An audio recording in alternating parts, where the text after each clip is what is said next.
Hi, welcome to Small Seeds. My name is Madeline, and today we will be talking about safety while foraging, as well as going around the yard, harvesting wild edibles, and making a meal out of them.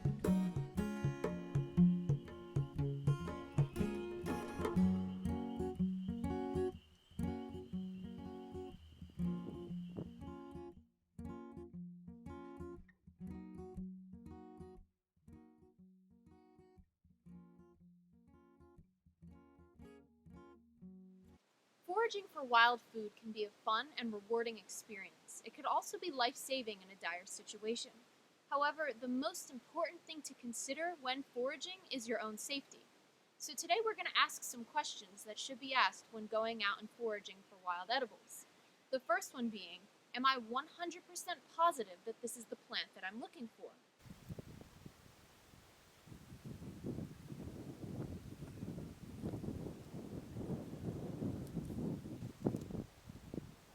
Some wild edibles do have poisonous lookalikes. If you are not 100% positive that it's the plant, then don't eat it.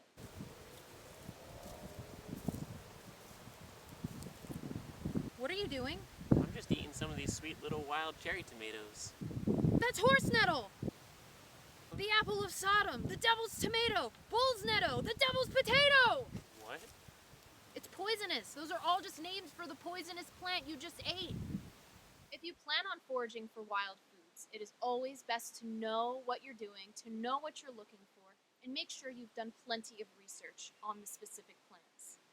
Now, there are a lot of online resources that are absolutely wonderful, but I always suggest having a field guide on hand when you're out and about. This is the Peterson's Field Guide to Edible Wild Plants. It's specific to Eastern and Central North America, so I suggest getting a book that's specific to your area. It's great for beginners because it also lists poisonous lookalikes next to the edible plants. There's a lot of information contained in this book, and I highly recommend it. Another question to ask yourself is, could I have an allergic reaction to this plant? As with other foods, some people do have allergic reactions to wild edibles as well. Now that's why it's always best to eat plants in very small amounts when trying them for the first time. It is also best to only eat one new edible at a time, so that way you know if you have an allergic reaction, what plant caused it. Another important question to ask is, do I know the environment which the plant is growing in? You don't want to eat a wild edible plant that has been sprayed with toxic herbicides or pesticides. You also really don't want to eat any plants that are growing on the side of a busy highway or a busy road, because the vehicle runoff can contaminate the area which the plant is growing in. It's also important to observe your location. Look if there's any poisonous plants such as poison ivy growing around. If there is, you're not going to want to pick from that area. So right now, I'm sitting in a patch of lesser celandine, which we will be adding to our dish today. But this brings us to the next few questions you're going to want to ask yourself while foraging for wild edibles. One of them being, is there a certain season when the plant is more edible? Also, are there certain parts of the plant that are edible and other parts that are not? And the last one being, is there a certain way that I'm going to have to process this plant in order for it to be edible? With lesser celandine, the leaves are edible in late winter to early spring before the plant goes to flower. After that, however, there is a toxic compound that concentrates within the plant called protoanemonin. Now, this protoanemonin is neutralized by cooking or drying the plant. So I like to play it safe and always just cook this plant. Now, with lesser celandine, the edible parts of this plant are the leaves and the tubers. So today we are going to dig up some of the tubers and add them to our dish. So growing not too far from the lesser celandine is garlic mustard.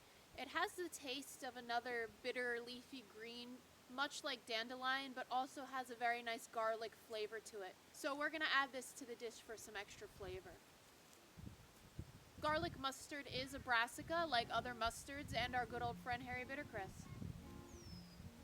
So right now I'm in a bed that we usually plant out with different flowers and herbs, and we haven't done that yet this year, and because of that there's just tons of different edible plants growing, about 6 or 7 different kinds, which is just amazing to be able to come outside and see all of these edible and medicinal plants just growing all around us.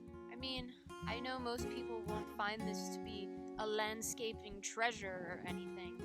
I find it to be absolutely beautiful. We have hairy bittercress, creeping Charlie, henbit, field garlic, dandelion, wood sorrel, clover, all growing in this small area. And we didn't have to plant it. It's free and it's just growing. Literally 2 steps out of the door and all of this is right here. We live on a garden planet and it's absolutely wonderful when you start to look at it like that. So today we are going to be adding some of this field garlic and some dandelion greens to our dish. Now the field garlic, it reminds me more of onions, to be honest. You can use the greens like you would chives or scallions, and then the bulbs make a really great onion substitute.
Do you want one? That's not a cherry tomato.